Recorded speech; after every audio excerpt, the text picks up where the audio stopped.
This is the X-Zone Broadcast Network, broadcasting worldwide on broadcast affiliates and satellite program providers, including CNN Broadcast Network, Sirius Satellite Network, Star Media, Good News Radio Network, Angel Broadcast Network, Wiki Broadcast Network, and WPBN TV. For more information on the X-Zone Broadcast Network, visit us at www.xzbn.net.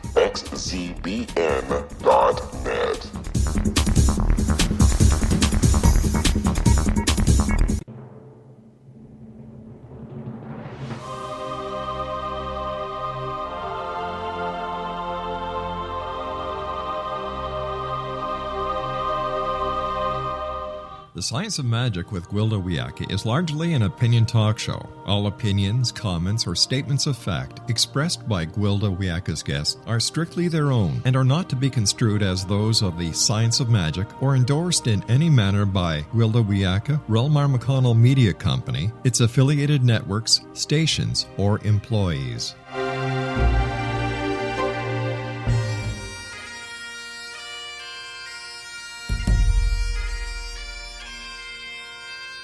Welcome to the Science of Magic with Gwilda Wiyaka, a program dedicated to uncovering the unified nature of reality and humanity's ever-evolving place as truly galactic beings. For more information on the Science of Magic with Gwilda Wiyaka, visit us online at www.thescienceofmagic.net.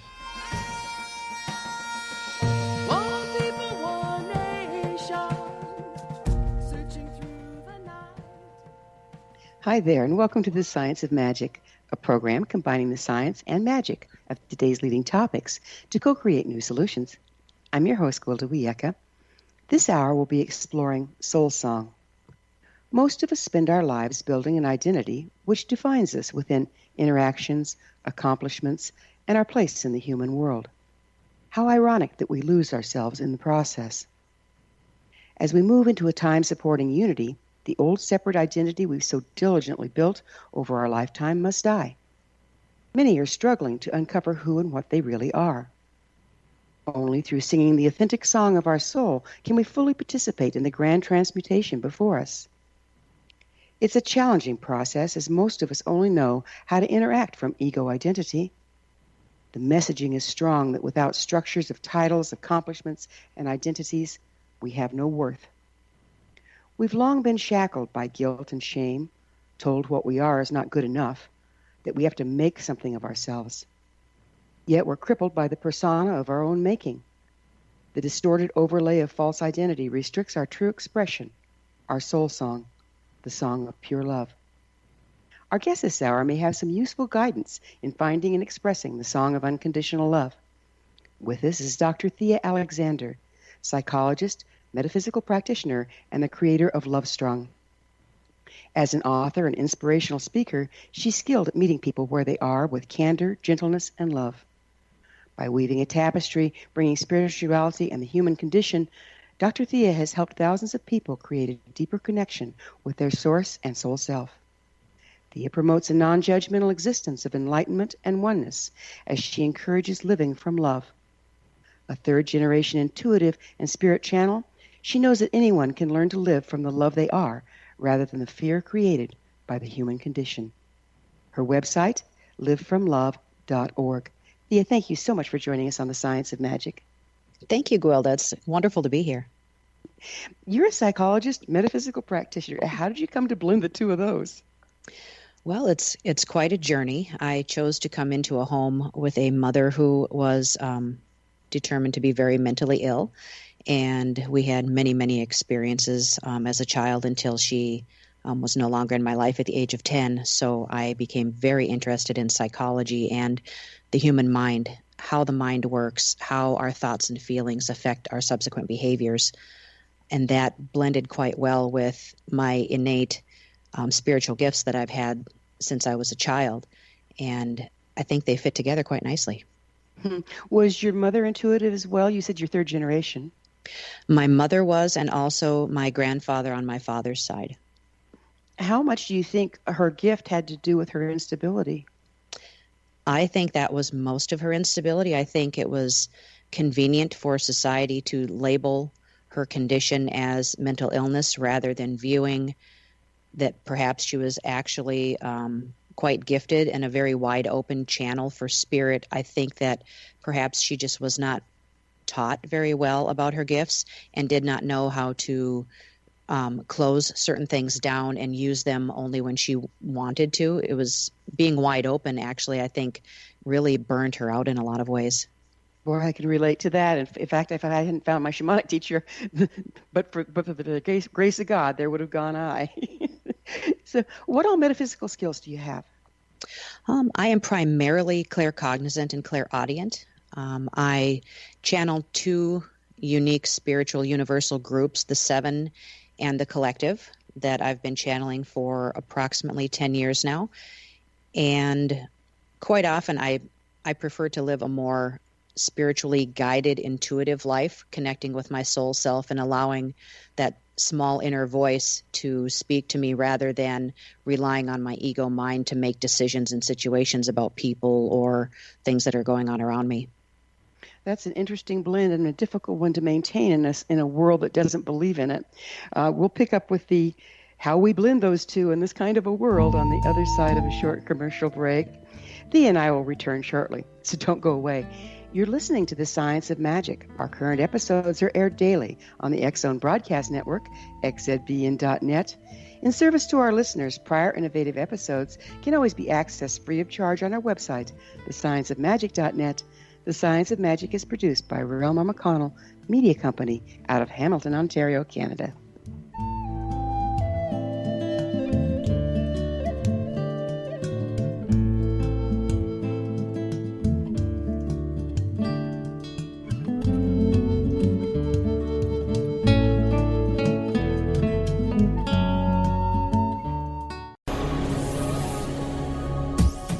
This is the X-Zone Broadcast Network, broadcasting worldwide on broadcast affiliates and satellite program providers, including CNN Broadcast Network, Sirius Satellite Network, Star Media, Good News Radio Network, Angel Broadcast Network, Wiki Broadcast Network, and WPBN TV. For more information on the X-Zone Broadcast Network, visit us at www.xzbn.net.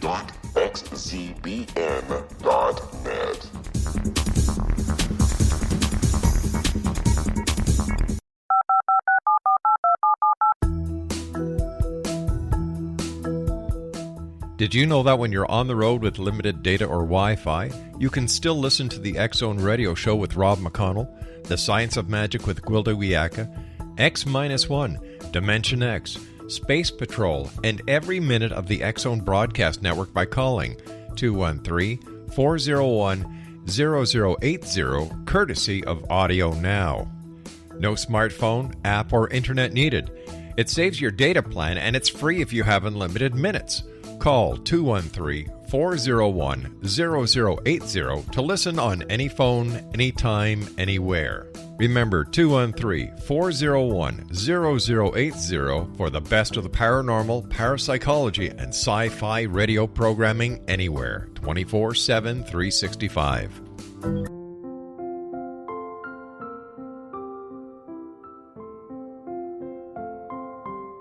I am Dr. Carl O'Helvey, founder, president of a new cancer foundation focusing on evidence-based physical, mental, and spiritual interventions, including natural cancer cures, prayer, meditation, affirmations, nutrition, and other related holistic cancer prevention and cure modalities. These are used in cancer education, research, and financing care. I ask for your help to continue this important work by donating at www.holisticcancerfoundation.com.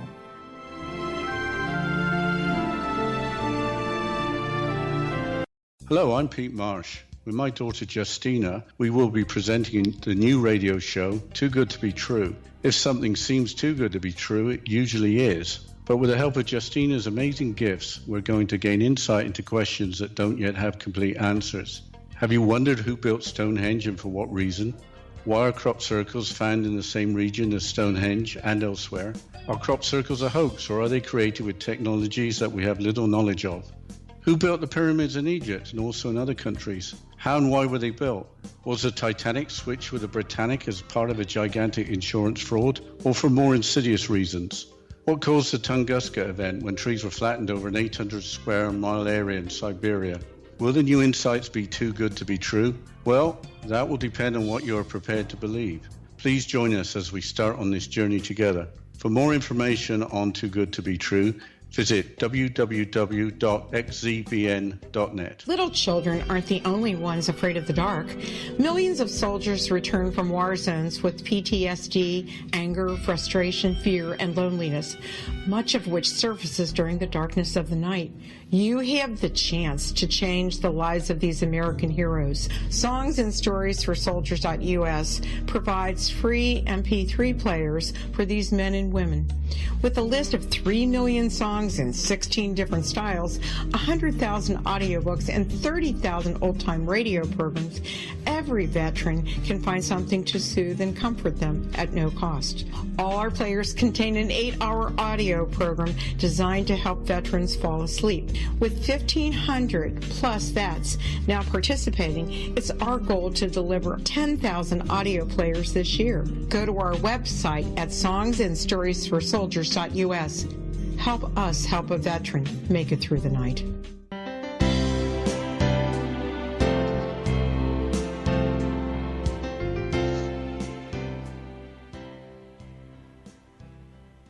Welcome back. This is the Science of Magic, dedicated to unification and evolution of consciousness. I'm your host, Gwilda Wiyaka. Our guest this hour, Thea Alexander, psychologist, metaphysical practitioner, and the creator of Love Strong. Thea's website is livefromlove.org. Thea, we were talking about the challenges of living from our spiritual connection versus our mental figuring things out, if you will, and also some of the challenges of being gifted in this world that's pretty much logical. Have you undergone any formal metaphysical training? I have trained with several of the more well-known individuals that have been known and read the works of many, many individuals, Dolores Cannon, Shakti Gawain, and have sat in development circles for several years to gain a deeper connection with the spiritual world and to allow our energies to blend so that we can have a clearer connection with one another. So what have you done really to hone your metaphysical skills personally?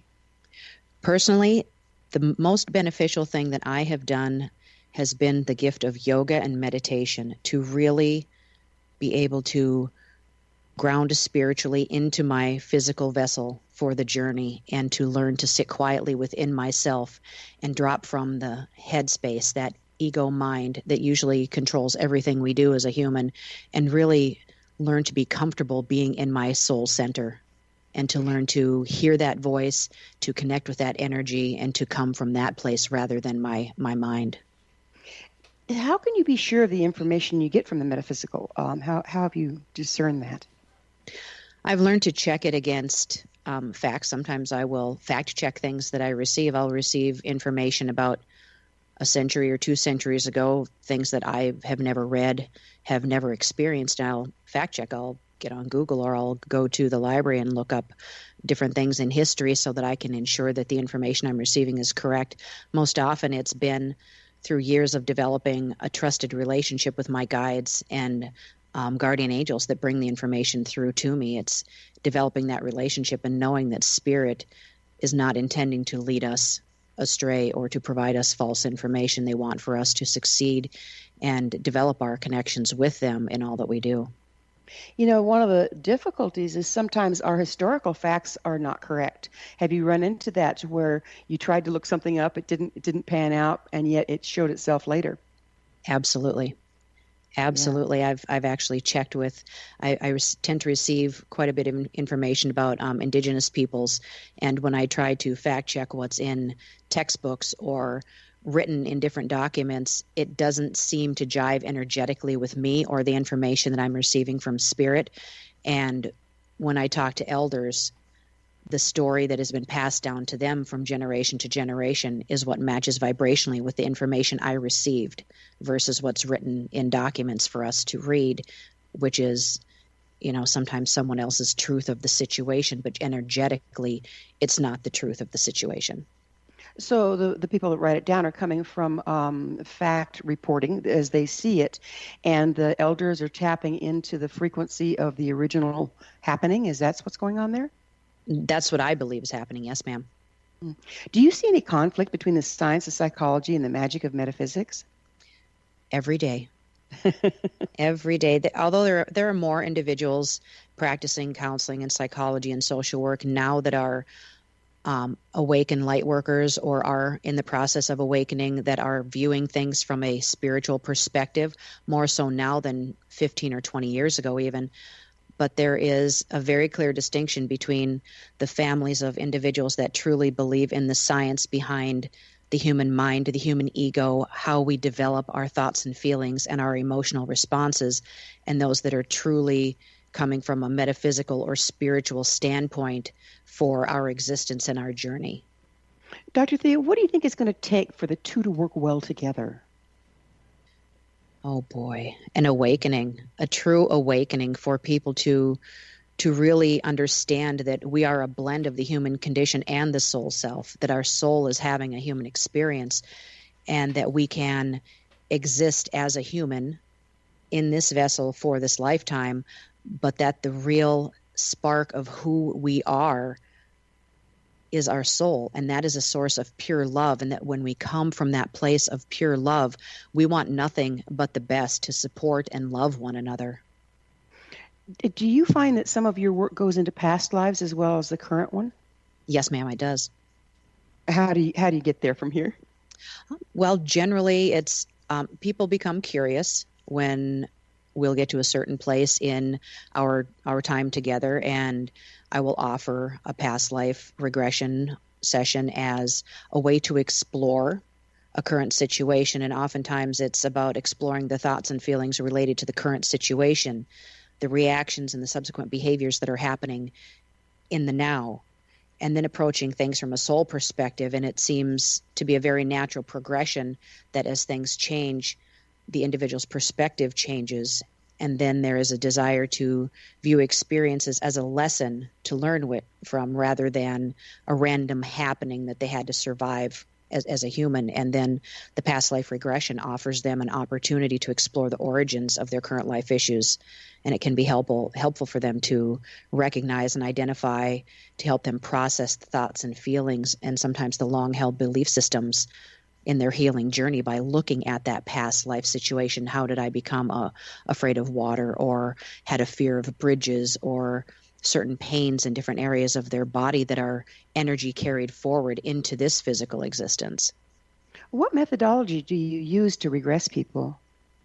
Generally, it's not a clinical hypnosis per se. It's a light hypnotic trance. They are very aware of what's going on around them.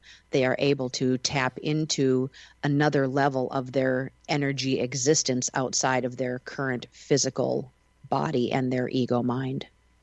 One of the things that's always confused me is what's literal and what's allegorical. When we're doing past life regression, are we tapping into our DNA rather than something that we've actually lived, and it's a metaphor that we've lived it, or are we tapping into something we've actually lived personally? I believe it's a blending of both. I believe that, especially for individuals who carry certain pains in their body, they may have been harmed in a previous life, and their physical DNA may be encoded with that pain. If that's a lesson their soul is intended to carry into this lifetime, the physical pain is a reminder of that past life experience. And I also believe in the blending of they have had that experience in a past life, and that for some reason it's an incomplete experience, and therefore if the soul chooses to bring it into their current incarnation, that experience will then be brought forward as either a physical manifestation, a mental manifestation, an emotional manifestation, so that the soul can continue to experience it and hopefully process through and move through that experience and learn the lessons they were meant to acquire. Do you find that sometimes people get caught up in their past life stories rather than using them to move through? Sometimes they can, yes. And I believe that it is the practitioner's responsibility to assist the person in processing how they think and feel about what they've experienced in a regression, rather than viewing the regression as, oh, okay, now you discovered where that came from. Good for you. Let's move on. It's not that easy sometimes. Oftentimes people will experience a very tragic death or the passing of someone very close to them in a past life. And there's still that emotional component that the human mind holds on to, that ego mind has a very difficult time processing. And that's where skilled practitioners can assist the individual in processing the thoughts and feelings, extracting the lessons from the experience so that they can make sense of it and move forward from it. There's something you just said that I really like to pull forward, and that's skilled practitioners. Because there's a lot of us out there with, esoteric gifts. But if we don't train those esoteric gifts, and if we don't get the education from the science like psychology or something, we don't have the skill set to guide people. What have you seen? Have you seen practitioners that are kind of half-cocked and not able to support their clients through these regressions? I have, but I would like to emphasize you don't need to have a master's or a doctoral degree in one of the sciences to be a very skilled metaphysical practitioner and conducting past life experience for individuals. It's about being invested in the process and wanting to learn to be someone who can assist them in processing the feelings. What I have experienced is in some larger group trainings that it is more about, let me teach you to perform a regression, get them there, extract the information, but there is not a lot of ethical skill building about how to help people process emotions, how to comfort people. Sometimes a past life experience is a very emotional experience, and I've seen individuals having a very difficult time emotionally following the regression, and the practitioner is patting them on the shoulder saying, there, it'll be okay, just breathe through it, write about it in your journal. And to me, that's more of an ethical responsibility you have to the individual to assist them through that emotional difficulty, and not everyone has those innate skills.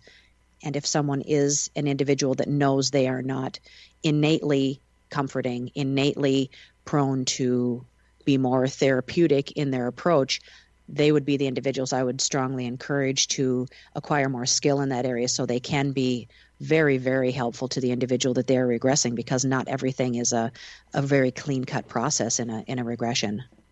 How about having a referral base? That's, it seems to the thing of the future would be if we can have people that are very skilled in helping people access their past lives, and at the same time have other people that are highly trained and well skilled in processing it through. If we could refer back and forth, wouldn't that be the best of both worlds? That would absolutely be the best of both worlds, and I wish things would work that way more often than they do. Yeah, well, we're getting there. I really believe that we are getting there. I do. I think sometimes people get trapped in their own ego mind about, I can do this, I know what I'm doing, I want to be the be-all and the end-all, rather than stepping back from the ego mind and saying, wait a second, I'm outside my comfort level and my scope of expertise. I do need to refer this person to someone that has much more skill and experience than I do. Yeah, and that's come a part of stepping out of polarization and isolation and into unity, isn't it? Absolutely. Yeah, and fortunately that's being supported right now. Do you do readings for your psychological clients? Do you do metaphysical readings? I generally keep the psychologist perspective separate from the metaphysical. Not that there's not a benefit to both, and there's a very intricate weaving of both. I can't be a psychologist without being led by spirit. But when I am practicing as a metaphysical practitioner, it's a different type of guidance and a different energetic feel to the session than if someone is meeting with me as a psychologist. So you don't... I'm sorry.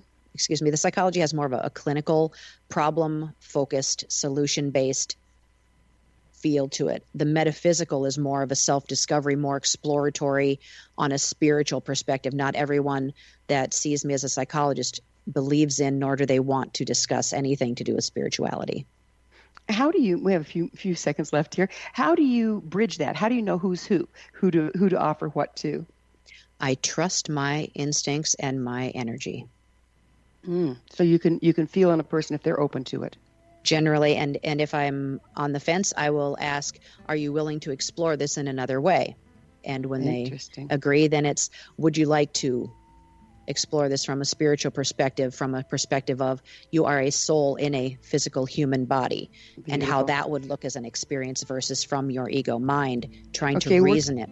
We're going to have to take another break. Thea and I will return to our discussion on the other side, so don't go away. We're coming to you through the X-Zone Broadcast Network. Don't miss the other fine shows and hosts on xzbn.net.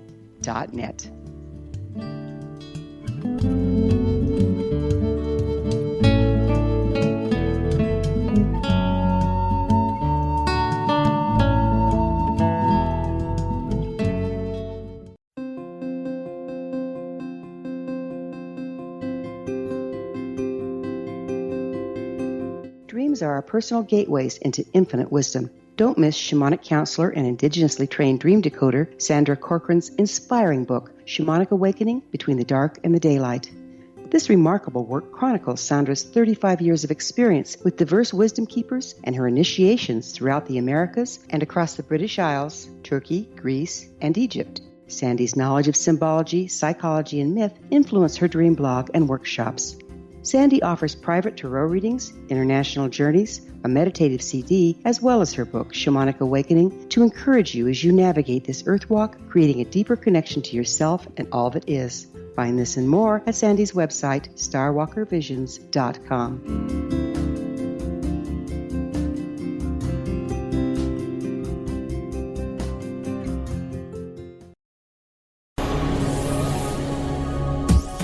This is the X-Zone Broadcast Network, broadcasting worldwide on broadcast affiliates and satellite program providers, including CNN Broadcast Network, Sirius Satellite Network, Star Media, Good News Radio Network, Angel Broadcast Network, Wiki Broadcast Network, and WPBN TV. For more information on the X-Zone Broadcast Network, visit us at www.xzbn.net.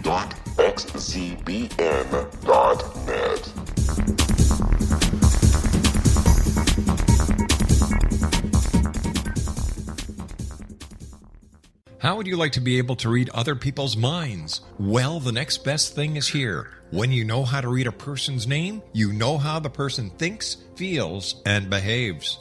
Each letter in our name holds a key to unlock our true essence. Our name contains both our gifts and challenges in this lifetime. Mnemology science discovers personality secrets hidden in the placement of the letters of our names, including the first and last impression people remember about us. Sharon shows us how to interpret the arrangement of letters as outlined in her book, Know the Name, Know the Person.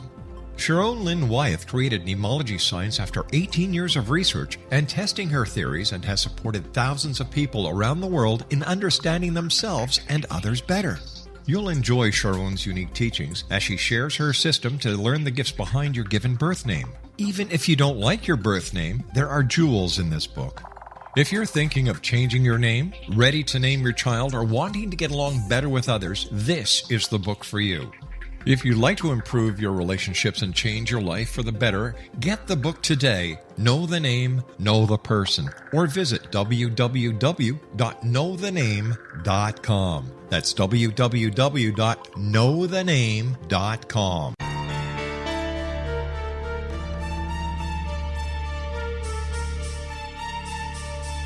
Hello, I'm Justina Marsh, and with my dad Pete, we are going to present a new show called Too Good to Be True. Together, we are aiming to discover more truths about this world and beyond. Do you have unanswered questions about the world? Do you ever wonder about aliens, conspiracy theories, or the universe? There are many shows discussing subjects such as pyramids or UFOs, but we want to relay this information based on our own research, including from spiritual means. Hopefully, listeners will be helped with their own beliefs and will appreciate the psychic insights that add to the previous research and information. We both look forward to sharing this insight and beginning this journey with our listeners. Visit xzbn.net for more information about when to listen.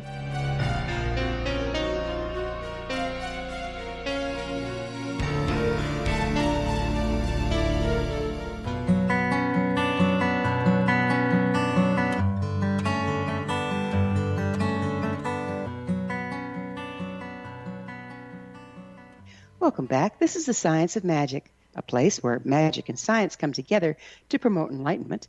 I'm your host, Gwilda Wiyaka. Our guest this hour is psychologist Thea Alexander. Her website, livefromlove.org. Thea, when you're working with your clients and you started out in a psychological aspect and you have a sensing that this is a person that could benefit from blending the spiritual, is there legal ramifications in blending the two where you're at?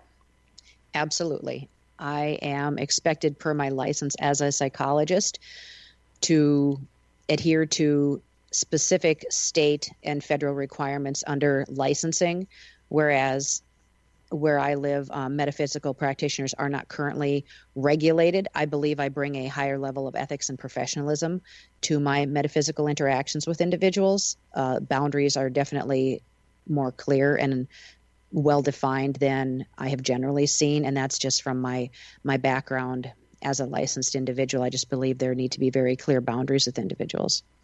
Yeah, I've seen that too. It's like just because you can look into somebody's space doesn't mean you should. Exactly. Yeah. Do you counsel your clients to access their own metaphysical gifts? Absolutely. For those that are coming to me as a metaphysical practitioner, we explore all the processes. We talk about their development of their own intuitive guidance and their discernment and their ability to view the human experience from the soul and not just as a physical human or through just their ego mind. And we explore their soul self so that they can awaken as well to their own intuition and guidance and spiritual gifts. You created Love Strong. What is it exactly? Well, Love Strong to me is a blending of the human condition and the soul self that defines and supports living from our true self, which is the soul. And I believe that when we can live from our soul, we are better able to approach our human experience with a deeper love and a different understanding of what it means to truly be one. Would you define love as you're referring to it? I refer to love as the true origin of our being. I look at the soul as being from a place where the energy that is that divine spark within us is a vibration of pure love. It's the highest vibration available of any emotion, and that from that vibration, we recognize that we are all one, we are all part of the whole, and that our ultimate goal is to live from that place of love to support and encourage one another in a peaceful existence. So by the way you're talking about it, it sounds more like something beyond just an emotion, that we experience an emotion as it moves through us, but it sounds like it's more like tapping into source? Yes, absolutely. That's my total belief, is that we are a piece of the source of our creation, and that the source of our creation is a divine vibration of absolute love. So this isn't like what we call romantic love? No, absolutely not.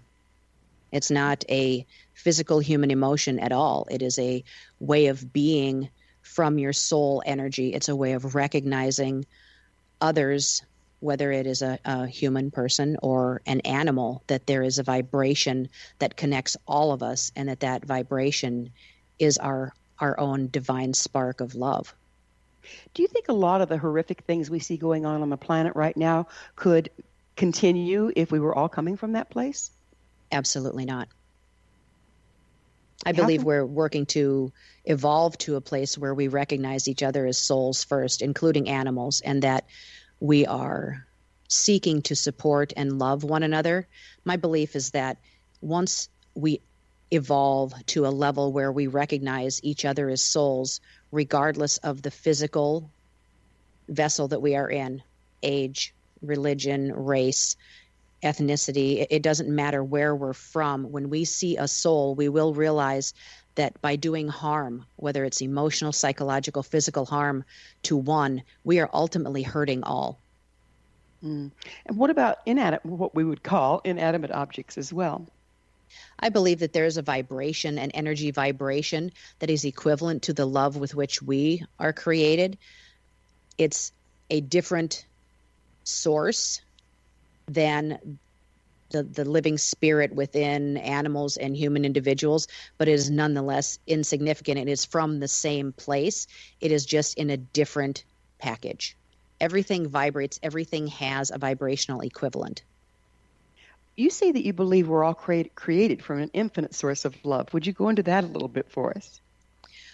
I believe that I'm not necessarily subscribing to a specific religion where there's a definite creator or heaven or hell. I believe that the source, which is what I refer to, the creator of souls, that source of unconditional, because love does not have conditions, there's this unconditional source of love that is this pure energy that embodies our physical body, or that embodies the physical house of an animal, and that through the embodiment of that source of love energy, we are experiencing a life.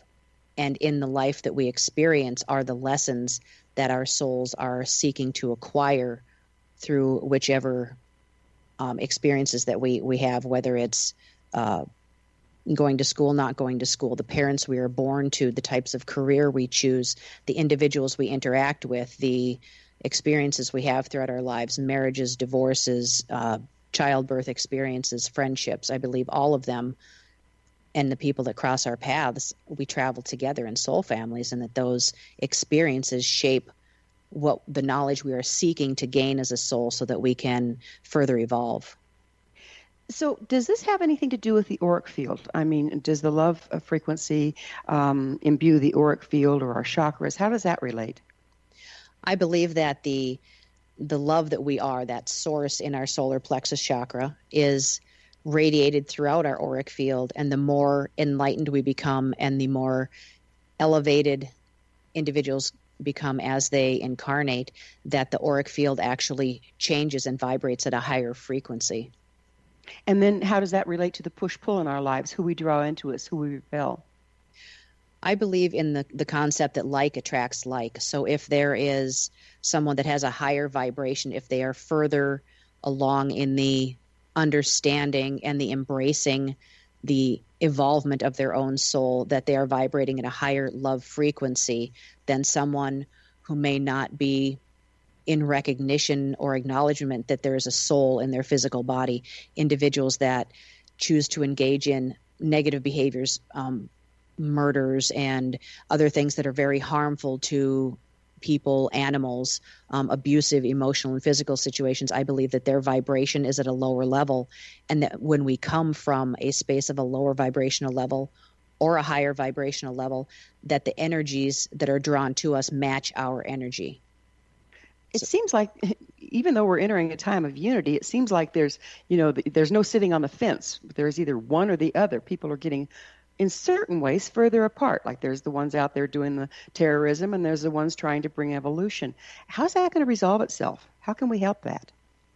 I believe that by awakening to the idea of our soul self, and everyone is where they are on their own spiritual journey regarding acknowledgement of a soul and the soul journey and the purpose of their own soul. But I believe as more individuals wake up, like you said, there seems to be a very divided presence of spiritual belief, and then a lot of the negative things going on in the world. But I prefer not to look at things as positive and negative. They're all experiences we are meant to have. And just as there are many negative things going on, individuals are able to view it as not being something that is in alignment with their own energy, and they're choosing to move further away from it. So we need those experiences for more individuals to awaken to the fact that this does not align with my energy, and then to further awaken to, if I'm not a part of the solution, I'm part of the problem. So if I want to be a part of the solution, how must I choose to go about my world and my daily interactions? How do I need to choose to show up so that I can raise my vibration and that of others around me? You believe our purpose on earth is to live from love in an unconditional manner. What does that look like? What do interactions look like when you come from there? It's absolutely dropping out of the physical ego mind and into the soul self. And if we could all ask ourselves, what would love say? And that's something one of my mentors has said, is what would love say? We all experience the human emotions, frustration, fear, sadness. But when we come from a place of love, from that soul self, that seat of our own divine being, there is no fear. We have to live from that love, not in fear. Fear is a physical mind, ego mind, human condition experience. There are a lot of things in life that cause fear. And when we come from love, we can step outside of the emotion and leave it in the lake. Like I say, all the emotions are in the lake, and we stand on the shore, we can be more objective. What was that experience about? How do I think and feel about that experience? Validating that it's okay to have those feelings and moving forward. How am I stronger? What did I learn from this? How can I choose to be a different person for what I've experienced? So it sounds like what you're doing is detaching yourself from your experience.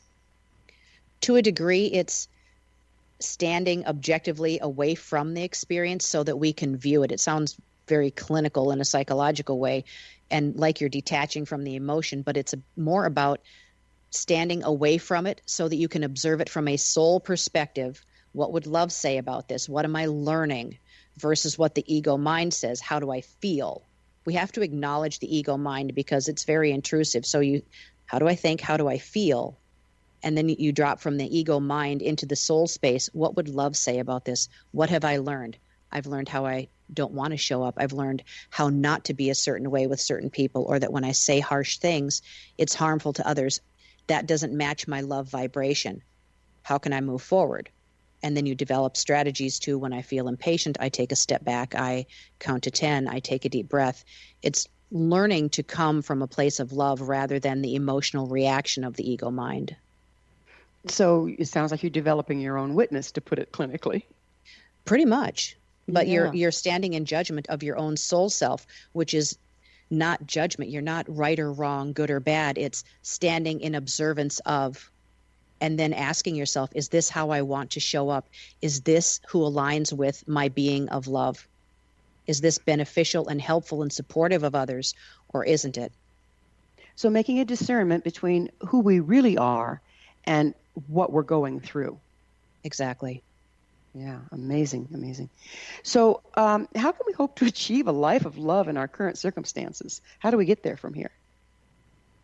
Well, choosing to entertain and be open-minded to a perspective sometimes different than our own. And like we've decided, there are usually the scientific camp and the metaphysical camp, and there are so many people that are in between along both camps on their journey. And it's really encouraging people to be open-minded to the fact that explore the option of your soul and what its purpose is, and what do you hope to achieve during this physical life. And although there are many religions that believe this physical life is the only life you have, then why not be a good person?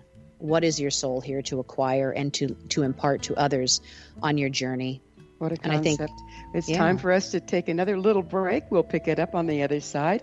Dr. Thea and I will be back shortly, so don't you leave us now. This is the Science of Magic, your resource to altruistic professionals of science and the esoteric, working to create common ground for the betterment of our world. Join our email family to receive our amazing topic-driven episodes at thescienceofmagic.net.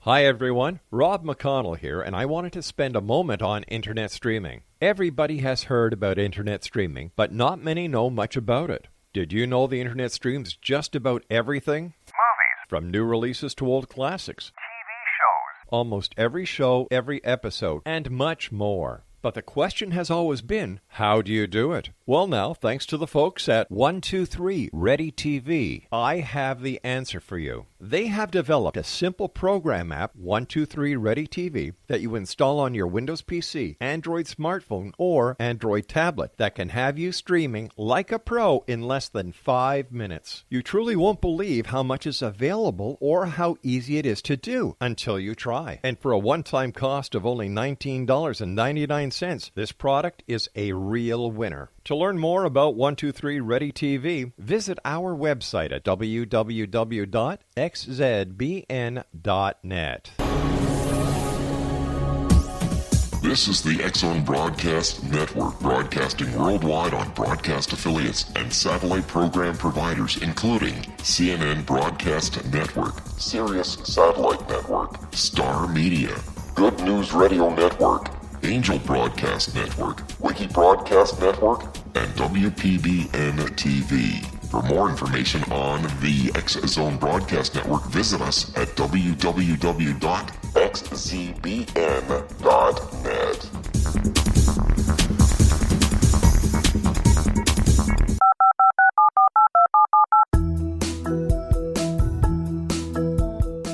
Did you know that when you're on the road with limited data or Wi-Fi, you can still listen to the X-Zone Radio Show with Rob McConnell, The Science of Magic with Gwilda Wiyaka, X-1, Dimension X, Space Patrol, and every minute of the X-Zone Broadcast Network by calling 213-401-0080, courtesy of Audio Now. No smartphone, app, or internet needed. It saves your data plan, and it's free if you have unlimited minutes. Call 213-401-0080 to listen on any phone, anytime, anywhere. Remember 213-401-0080 for the best of the paranormal, parapsychology, and sci-fi radio programming anywhere, 24/7, 365.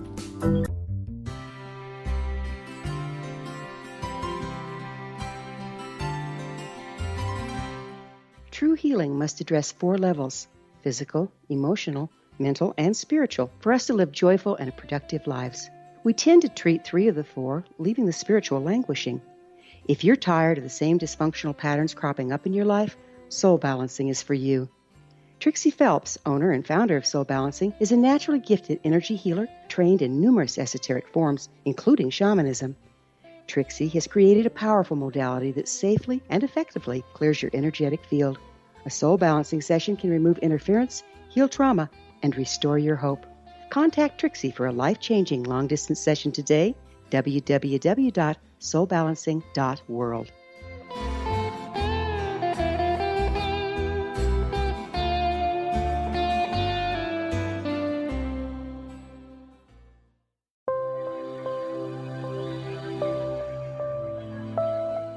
There's a legend shared by many indigenous cultures of a time when the nations were cast to the 4 corners of the world.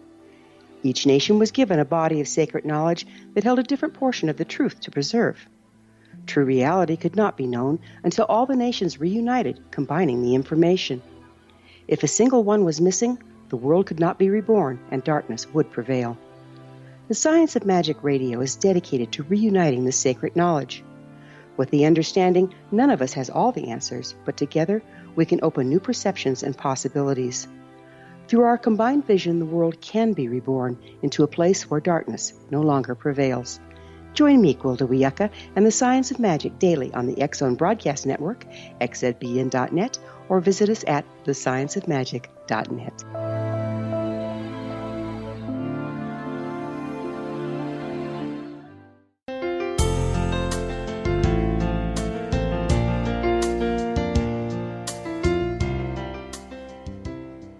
Welcome back. This is the Science of Magic, bringing together gifted people of service to the world. I'm your host, Gwilda Wiyaka. What's up in your world? Email me at the info@thescienceofmagic.net and suggest a topic that's on your mind. You're probably not the only one interested. Again, our guest this hour is creator of Love Strong, Dr. Thea Alexander. Her website is livefromlove.org. Thea, you know, when we're talking about living from love and taking responsibility and being our own witness and trying to be a better person in the world, the conversation doesn't seem to be complete unless we say, okay, so how do we deal with people that aren't participating? How do we deal with the non-participants? With love. Absolutely, from a place of love. It's accepting and allowing others to be exactly who they are at any given time without any judgment at all. Love does not have conditions.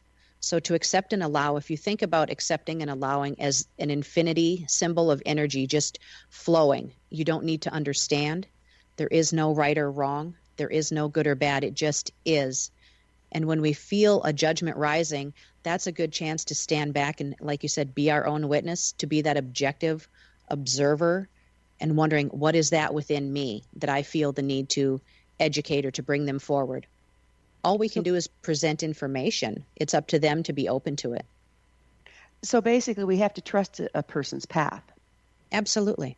Yeah. So, but what happens if we start getting into a situation where, they're just in a place where they can't participate with us? Is it time to discern proximity? I mean, can we love from a distance better than up close sometimes? And sometimes that's absolutely necessary when the energy of the individual is such that they have become very self-destructive, or that they are very closed, or sometimes at the opposite end, their energy is so strong that it's clinging to us and it's draining us.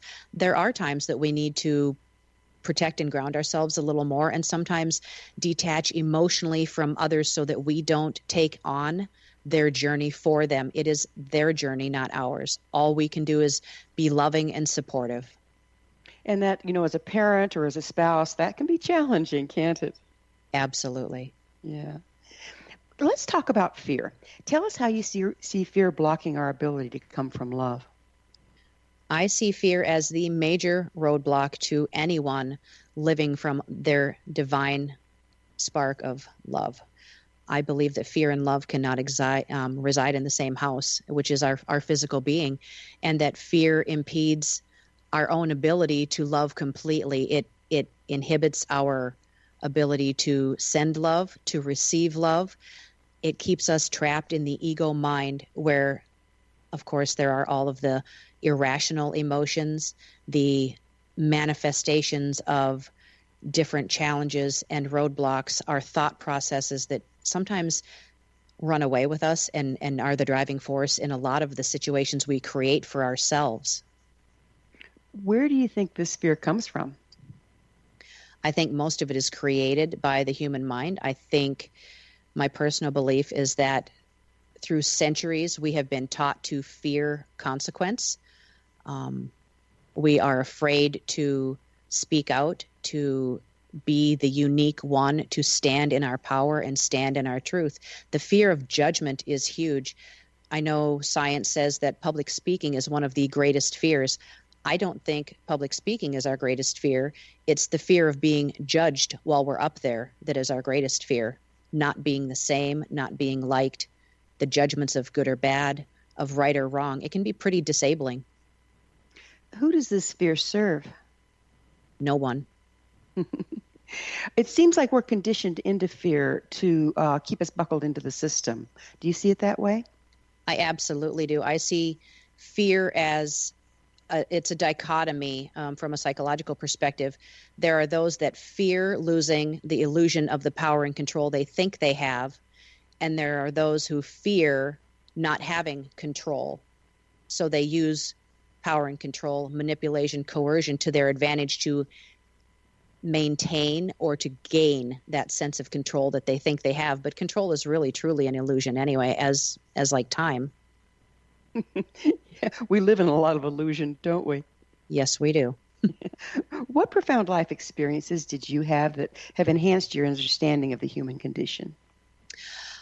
After my father's passing in 2006, my metaphysical gifts reawakened. I had shut them down quite abruptly as a teenager after some things that happened.